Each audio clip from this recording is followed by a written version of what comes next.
Hey Jaycee, what are we going to talk about today?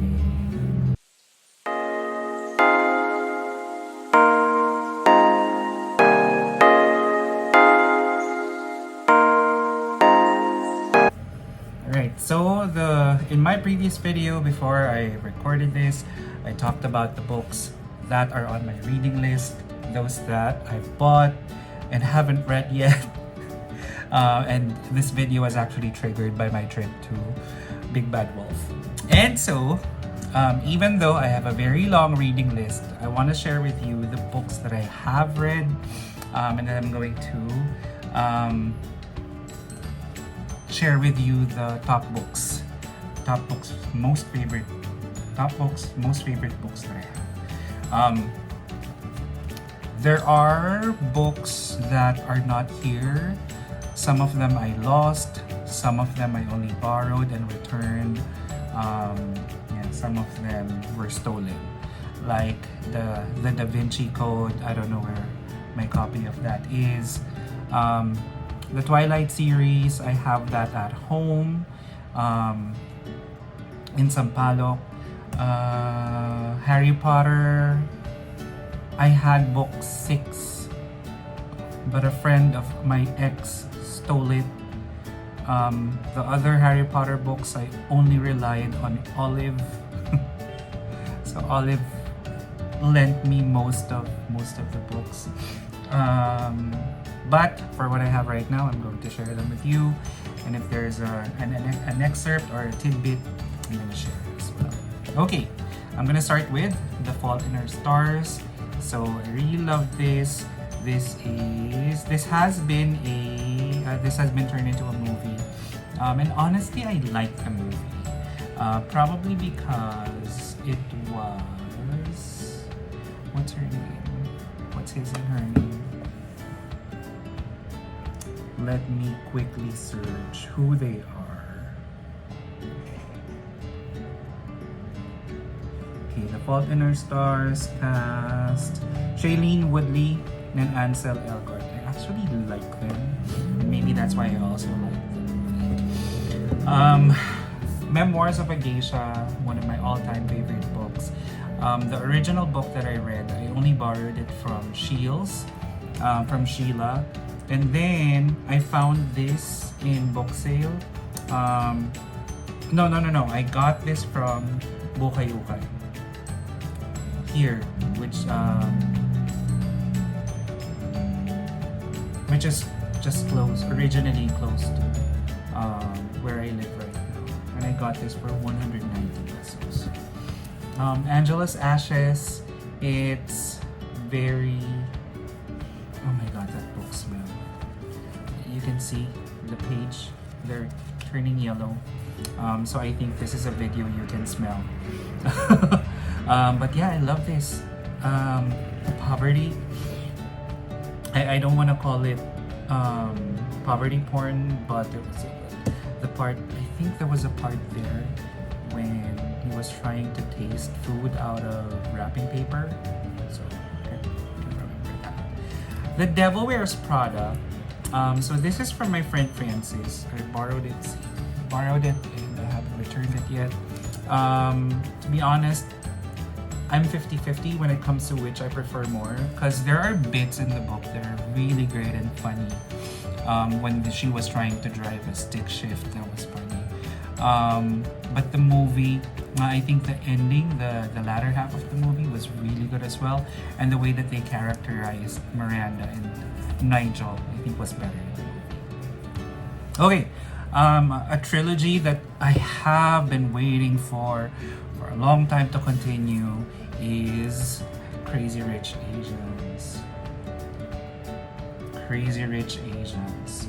So I have loved this book for a really long time. And so I'm waiting for the movie version because I love the focus on Astrid. I think the way that they ended the trilogy with her in focus as well, I think that was really good. Okay, next books, 5 People You. Meet in Heaven. So I don't have Tuesdays with Maury. I think I only borrowed that. Or I guess somebody stole it too. But I love this. This is the book where they had Tala in. When there was a part about the Japanese occupation of the Philippines. So yeah, really good. The only David Sedaris book that I've completed or finished reading is When You're Engulfed in Flames. So I think this was when he was dealing with quitting smoking. I don't remember, but I really like this. Next is He's Just Not That Into You. So from one of the episodes in season 6 of Sex and the City, that was one of the greater episodes because it spawned a book and it's become a movie. This is also from my friend Francis. So Francis, I think I owe you a lot of books. What If It's Us? So if you can see, there are doggo bites. I think it was Chandler who got this and started nibbling on it, but I don't remember. It's either Phoebe or Chandler who did it. Definitely not PJ, because this happened even before PJ came. Alright, next set of books would be those from Filipino authors. I'm gonna start with, of course, Youngblood 2.0. When I was younger, I really wanted to write or get published for Youngblood 2.0, but I never got the time for it. I also never came up with, the right topic.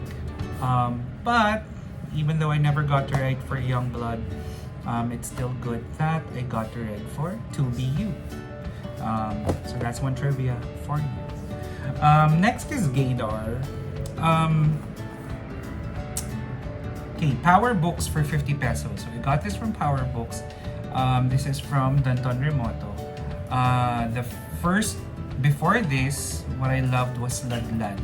I think it was Ladlad 1 or Ladlad 2. So this is for LGBTQIA+ authors. And there's this, I don't remember the title. I'm old. I don't know if it's here in Gaydar or in Ladlad, where there was this one character who painted their house, and then in the second part, there were two parts to that story. First, painted their house, and then in the second part, treated a baby doll like his or her, like his child. That was twisted, but I loved it. I once wanted to send stuff because I write poems, and I've thought of sending it over, but I don't know if it's queer enough. But I'm too queer. I think I'm queer enough. But I don't know if they still come up with compilations like this. But yeah, I'd probably love to send some. Okay, next is From Grit to Great. This is the first book that I bought by Jonathan Yabut. And it's, I hate myself for not bringing this book and the other book in the other video that I mentioned when he was in Ascend, the leadership summit from the company that I work with right now. So it remains unsigned. Planet Panic by Pam Pastor. She was the lead correspondent for 2BU, and then when she came out with Planet Panic, I made sure that I got a copy. Okay.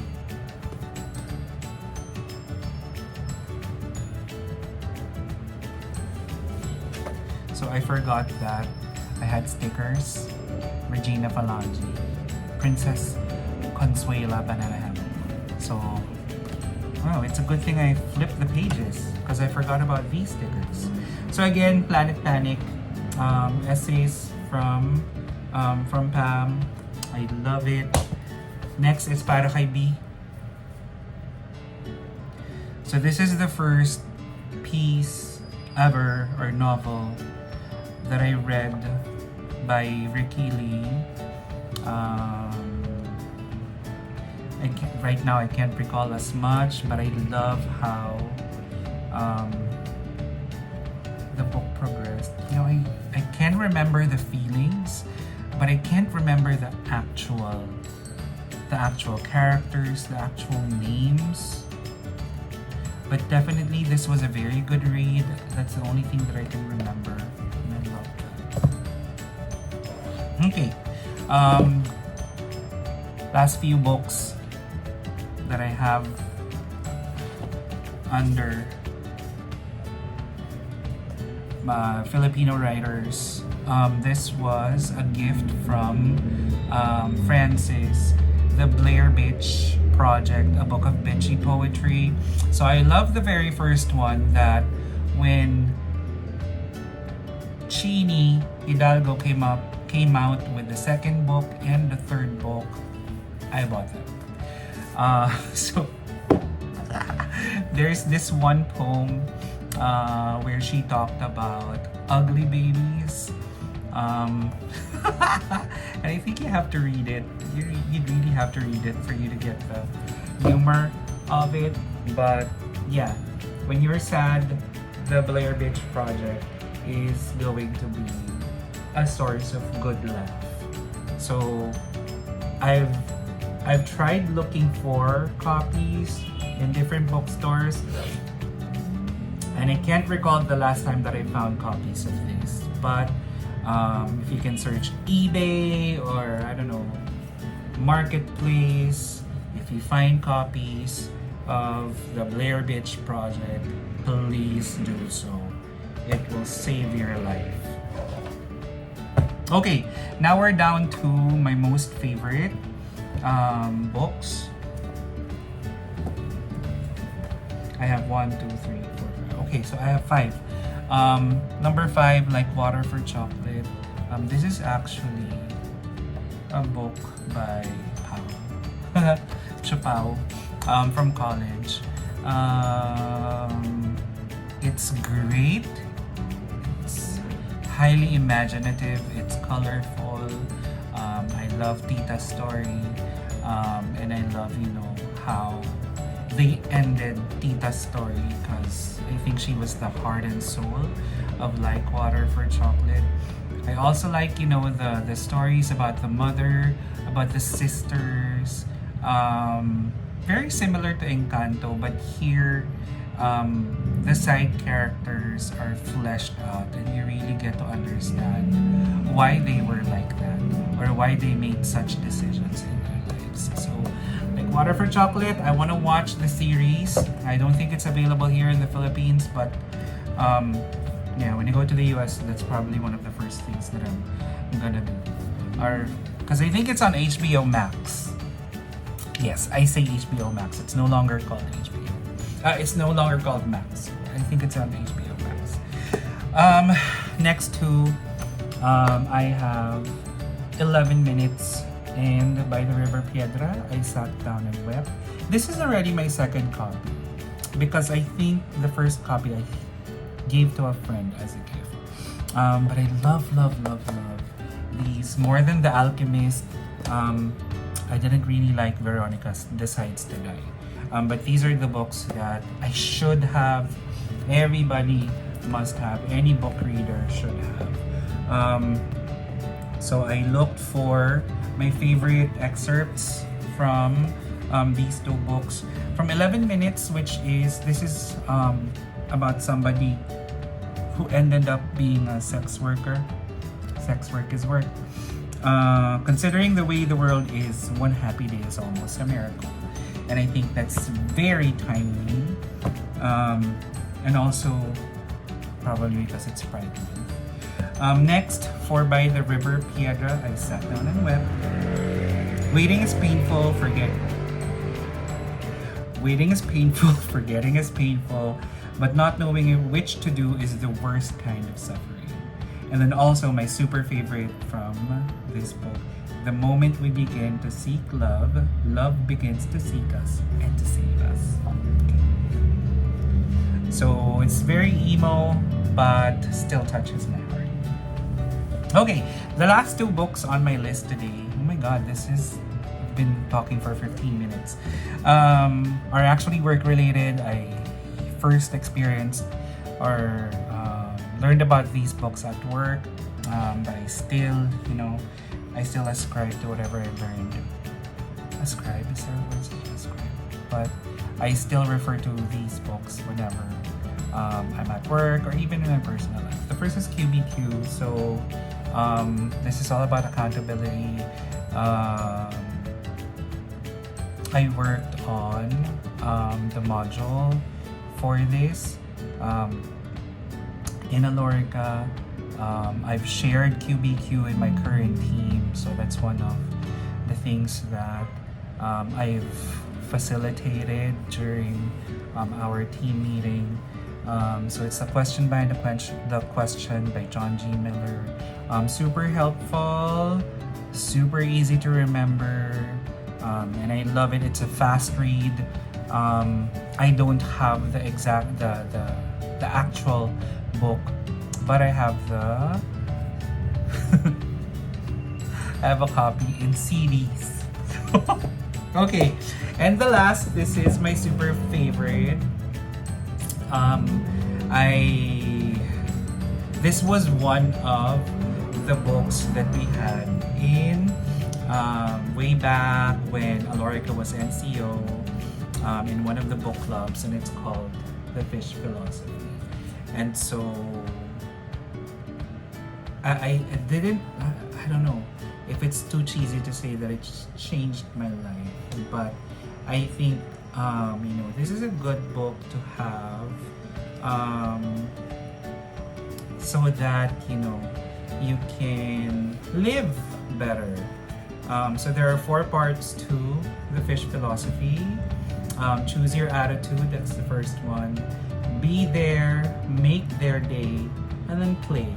So for those 4 things, I always think about those 4 things whenever I have trouble, I'm in trouble, or I have problems, or when I get too burdened at work. I always make sure that I apply whatever I learned from the Fish Philosophy.